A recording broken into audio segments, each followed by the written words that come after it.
Well, hey there, folks, and big surprise. I'm here and you're not because, well, those fine folk at Massey give me some of them Pro Go thing cameras, and so I get to record these things when I do stuff like driving off to the supermarket, going for my breakfast. Nah, I'm just kidding. I'm off to the shop to get some seeds. But yeah, we've apparently we can now record this for the interwebs, and I don't gotta wait for the days when you guys can take the bus on up to the farm. You get to see what's going on even if you're not there. I thought that was going to be pretty cool. So what we need is seed. Now, I don't think there's really anywhere else we can get it here. So what I'm going to do is jump in here, and I'm going to buy some small bags of it, and we'll just take it home and fill the seeder. We only got the one field, so right now that's going to do it for us. Oh, I don't want to do either of those, thank you very much. Ah, well, suppose we go to the right place, they'll give us the right information. So what I really want here, you see, is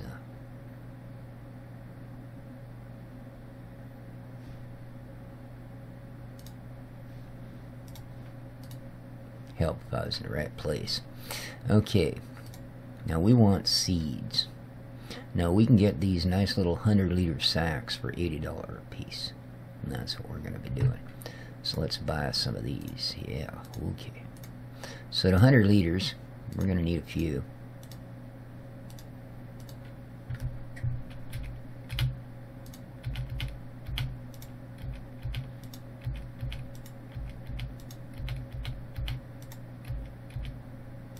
Well, I've lost count, have you? Alright, let's try that out. See what we got out here. We probably have bags of this packed for miles, don't we? Oh, yeah. Alrighty. Well. Oh, this is painful. Now, let's see if we can't do a little better here, shall we? Oh, what? You thought this was one of them magic auto loads? No. We don't do magic on this farm, I'm sorry. What we will do is pick these up and do that. We'll just tear them open over the trailer, and that'll get us 1,000 liter or so of seed. There we go. And grab another. You can see it is barley because that's what we're putting down on the field.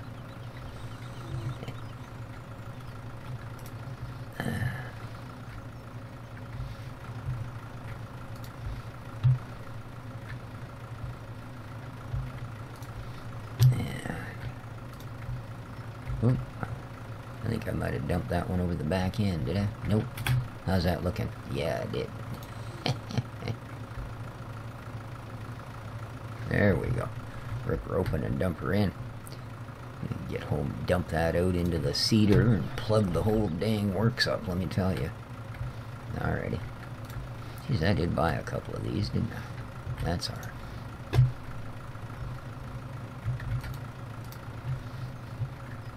Oh. Yeah. Cut it open. There we are. And a little bit.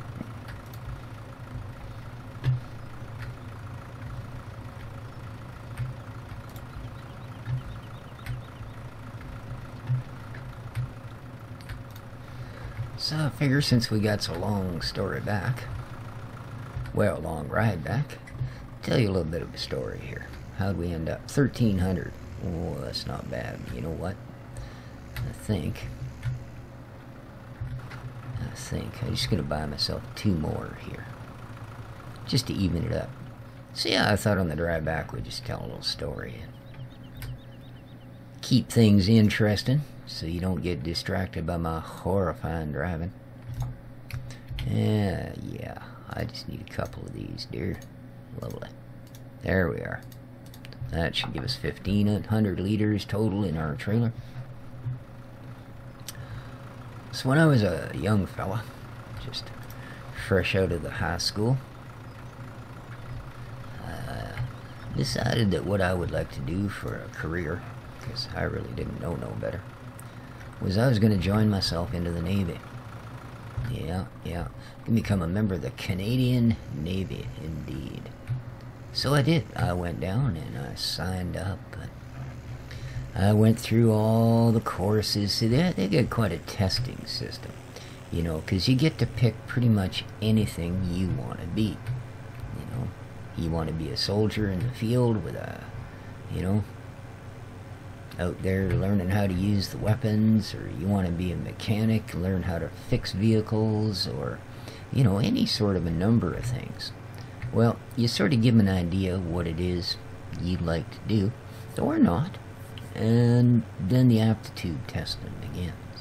And you go through 3-4 days of this. No, I kid you not, 3 or 4 days of 8-hour days of basically multiple choice and essaying and, you know, all the usual testing stuff, which is, you know, right after you get out of high school, last thing you want to do is more paperwork and more exams. But you do. And now it can take anywhere from a day to 4 days. Now, if you don't do well on the first day's exams, you don't have to do more the second day. And you're given the choice of basic infantry, a couple other courses, basically. So you got like 3 or 4 things that you're eligible for at that point. If you complete the second day of testing, then you're eligible for some more stuff. If you get through all 4 days or 4.5 days, whatever it is, you pretty much get to pick and choose whatever the heck you want to be. So, needless to say, being a young fella of fairly sharp intellect and a little bit of mild wit, I did indeed make the 4 to 4.5 days of testing. And I decided that, well, it was kind of a toss-up. I thought about it. I either wanted to become an electronic warfare specialist, just because that sounds really cool, or I wanted to get into the whole radar thing, become a plotter, and that's what I did. I don't know where I am going at all. I got a trailer full of seeds here. Okay, kind of all slopped over to one side. I should be careful, I guess. But,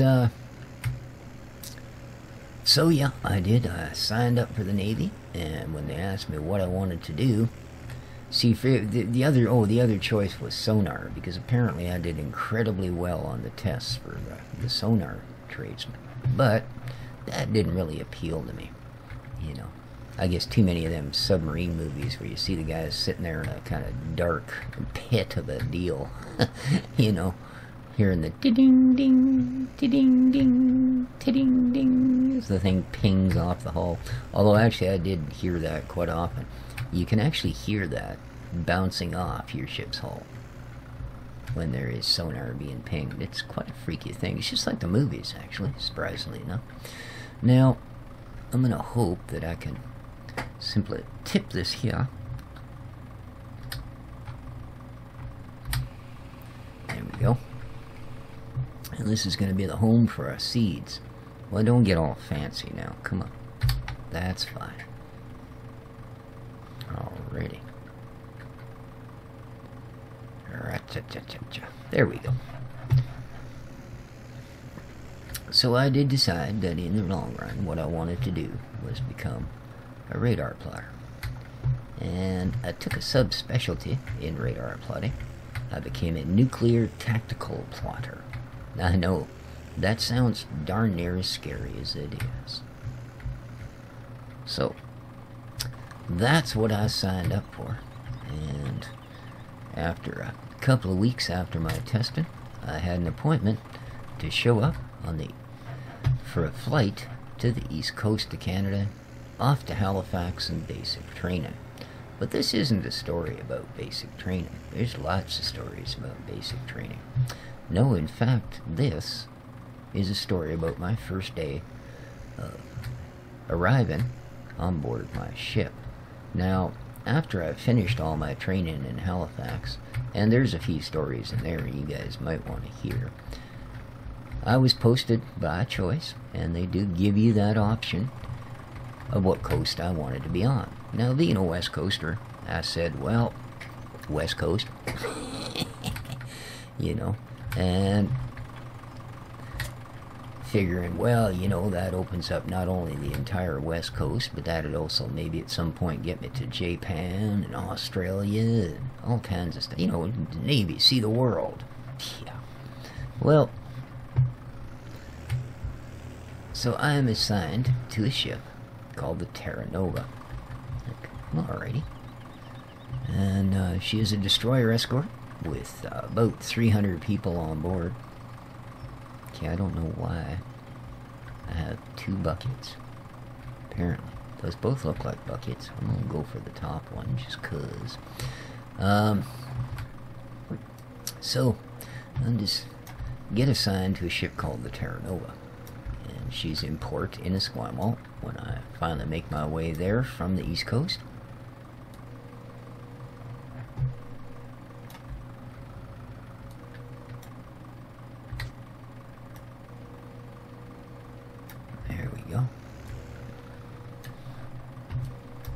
Let's have a little closer look at this and figure out just why. Oh, that's the toothy one. Is this the not toothy one? Because it's the, it's the not toothy one I want. There we are. This is the stock Massey Ferguson. I'm a toothy one.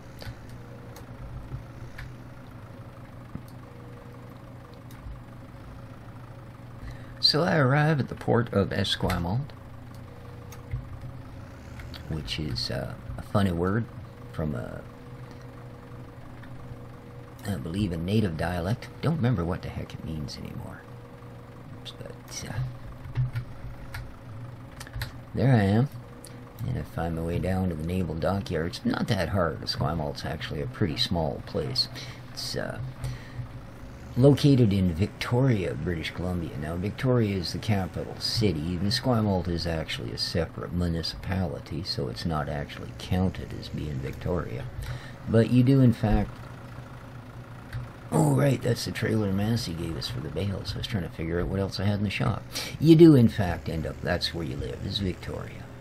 So, down to Esquimalt I go. Down to the dockyard I go. And there she is, number 259. Looking sweet in her typical battleship gray, the Terra Nova. So up the gangplank I go, and I am greeted at the top by the officer of the watch, to whom I announce who I am. Able seaman, blah blah, species 7, and reporting for duty on board the Terra Nova, sir. At which point I am told to immediately set my bags down and to come with them. I'm thinking, well, perhaps this is my tour of the ship. This is the big $2 tour. Well, as it turns out, it was something entirely different. I was led down to a room called the gyro room. And the gyro room is basically, well, we don't use magnetic compasses anymore. They have issues at times, let's just say. So what's generally done is you have a gyroscope that kind of gives you your directional bit, because gyroscopes aren't affected by motion the same way the compasses are and different things like that. Now, we do still have magnetic compasses on board, don't get yourself wrong. But long story short, we have this special room called the gyro room. Now, the gyro room is one of those unique rooms aboard the ship where not just everybody and their dog can go and have a look into it. Now, I wonder if I got to open this thing first. I should probably haul it out of here. In fact, because it is such a critical port of the ship and can really screw with things should somebody undesirable get their paws upon it, you have to have a security clearance to be allowed in there. Now, ship had been in refit for darn near 2 months when I arrived, so there were not a lot of people on board. Most people were on leave, or had in fact been posted to other vessels temporarily, or were taking courses, or, you know, a myriad of things you do when your ship is in port, and you've already spent your duty days doing your painting and chipping, and all the other things that you do a lot of if you're on a ship. So, as it turns out, as a radar plotter, I actually have top secret clearance because, well, I'm going to be working up in the, the Citadel, as it's known. And the Citadel is a room on the ship, just below the bridge, that has a positively pressurized system. So that if we do come under attack, either nuclear or biological or chemical or, well, pretty much anything than just bang, bang, bang, bang, the Citadel will keep a fresh air supply in there. It won't allow things in that shouldn't be there, etc., etc. Now, I never did check to see if I could open this. I'm going to do that. That'd be a lot better than just dumping it all over the top. I don't know if this is going to work at all, by the way. But we're going to hope. So, at any rate, because I worked in that particular environment, I was in fact cleared to top secret, which also made me the only person on the entire vessel at that time that was legally allowed to go in that room. Now, I've never even seen one of these units before. I've never been in such a room before. It had nothing to do with me. I do radar. I mean, that whole bit there with navigational and blah, blah, blah. It's, like I say, nothing to do with me at all. So can I open this? Yes, I can. That's what I was wondering about. There we go. Let's back her into the open a little more.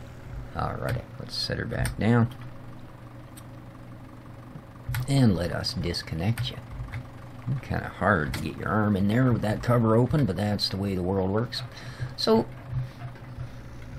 they lead me down there and they go, listen, now, Mr. Species, Able Seaman Species. Yeah, that sounds good. We have had a bomb threat phoned in. And we are on alert at the moment. And what we need to do, we've been told that this is where the bomb is located. We need you to go in there and see if anything's out of place.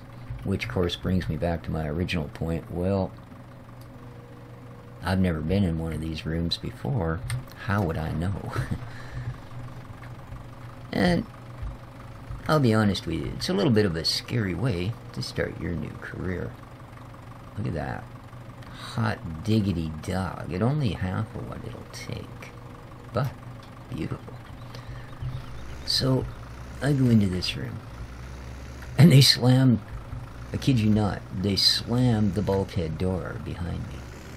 And I hear chunk chunk as they throw the dogs home and lock me in this thing. So I'm thinking, I don't know what at that point, you know, whether it's safe, little pee out maybe, but beyond that, I have no idea what I'm looking for. But I proceed to search this room. That's my duty. You know, I don't have any choice. Now, luckily enough, I didn't find anything. Not to say there wasn't something there. Like I said, I don't know. Except for one really, really, really simple thing. This room, which is approximately 8 feet by 8 feet, and is made, like everything else on the ship, of fine, hardened, rolled steel, and is the same gunmetal gray as everything else, had only one thing in it. This large, rather odd-looking metal, gunmetal gray, yes indeed, metal structure, firmly bolted to the center of the floor. And it had a couple of flashing lights on the top, and it had a little brass plate which said gyroscope model number, whatever it may have been, and it had glossy photographs signed on the back. No, that's an old song. I keep forgetting. I don't know why that's stuck in my head. But other than that, there was nothing, and I do mean absolutely nothing, in that entire room. Yeah. So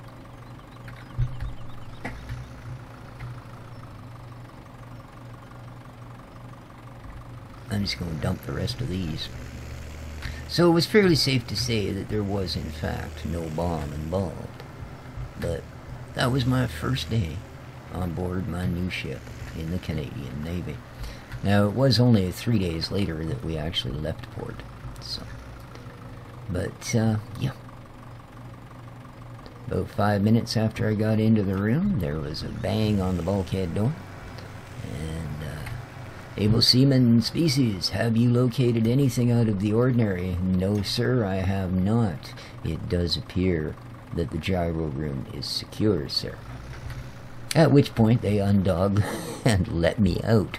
So, yeah, I know. It didn't really hit me till afterwards that yes, in fact, they had just, as far as they knew, sealed a first day ever seaman on board in a room with a bomb. Now, I mean, I'm not bomb disposal, man. I'm like I said, radar. But yeah, so it was an interesting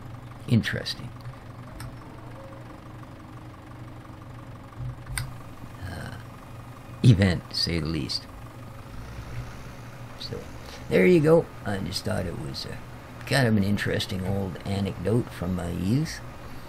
After all, as I have often said to people when they go, wow, how many jobs and careers and things have you actually had, Mr. Species?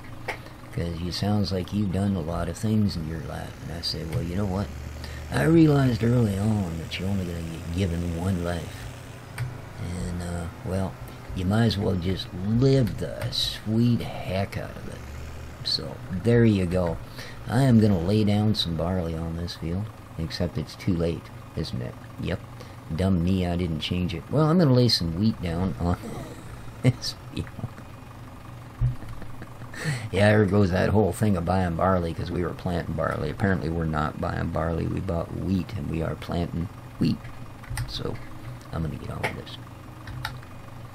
But I do hope you folks enjoyed my little tale of early days. Hey, you want to hear more stuff about the early life of a young Canadian joining the Navy and going off to see the world? Well, let me know, because it's one of those few things I don't mind talking about. And there were some adventures indeed. But I'm going to carry on with plowing my field here, or sowing my field at any rate. I've got today to get her done, and she's going to take me probably a couple hours. So, hope you folks have yourselves a good day. I got to figure out how to turn this ProGo thing off here, and I don't know. I need to press a button somewhere on it. It's only got 3 buttons, but I know if I press the one that isn't correct, it ain't going to do what I want it to do. So, I'm going to work this out. Meanwhile, I really do hope that you people... Apparently it's that button.